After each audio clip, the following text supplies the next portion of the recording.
पति ब्रह्मचारी के आज के एपिसोड में हाई वोल्टेज ड्रामा और इमोशनल ट्विस्ट का एक ऐसा तूफान देखने को मिलने वाला है जिसने पूरी कहानी का रुख ही पलट कर रख दिया है। कहानी की शुरुआत बेहद भावुक कर देने वाले पल से होती है, जहां लंबे वक्त के कड़े संघर्ष और दिन रात की मेहनत के बाद आखिरकार ईशा का वो बड़ा सपना सच हो गया है जिसके लिए उसने सब कुछ दांव पर लगा दिया था। ईशा एक जांबाज आईपीएस ऑफिसर बनकर जब पहली बार पुलिस की वर्दी में अपने पूरे परिवार के सामने कदम रखती है तो घर का हर एक सदस्य खुशी से झूम उठता है।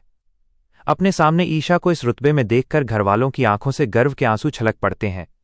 पूरा परिवार अपनी इस लाडली को सैल्यूट करता है और कहता है कि आज उसने पूरे खानदान का नाम और मान सम्मान आसमान पर पहुंचा दिया है। इस बेइंतहा प्यार और इज्जत को देखकर ईशा खुद को संभाल नहीं पाती और उसकी आंखों में भी खुशी के आंसू बहने लगते हैं।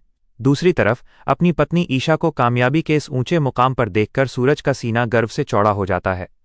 वो बेहद खुश है कि उसकी हमसफर ने अपनी काबिलियत के दम पर यह मुकाम हासिल किया है।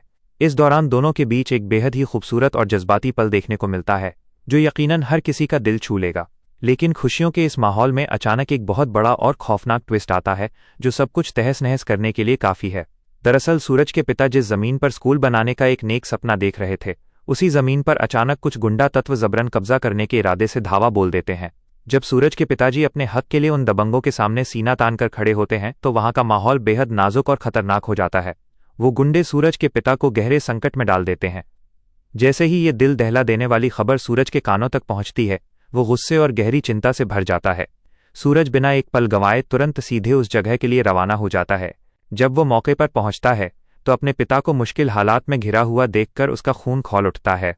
वो गुस्से से आग बबूला हो जाता है, लेकिन वो जानता है कि अगर इस वक्त उसने अपना आपा खोया तो हालात और बदतर हो जाएंगे। इसलिए सूरज अपनी सूझबूझ, हिम्मत और समझदारी का परिचय देते हुए उन गुंडों का सामना करने के लिए तैयार होता है और अपने पिता को बचाने की हर मुमकिन कोशिश में जुट जाता है। अब कहानी में कई बड़े सवाल खड़े हो चुके हैं। क्या सूरज इन गुंडों के चंगुल से अपने पिता को सही सलामत बाहर निकाल पाएगा? क्या उनके स्कूल बनाने का सपना कभी हकीकत बन पाएगा, या फिर दुश्मनों की ये नई चाल सब कुछ बर्बाद कर देगी? और सबसे बड़ी बात, क्या अब आईपीएस ऑफिसर बन चुकी ईशा कानून की ताकत का इस्तेमाल करके इस पूरे मामले में एंट्री लेगी और गुंडों को सबक सिखाएगी?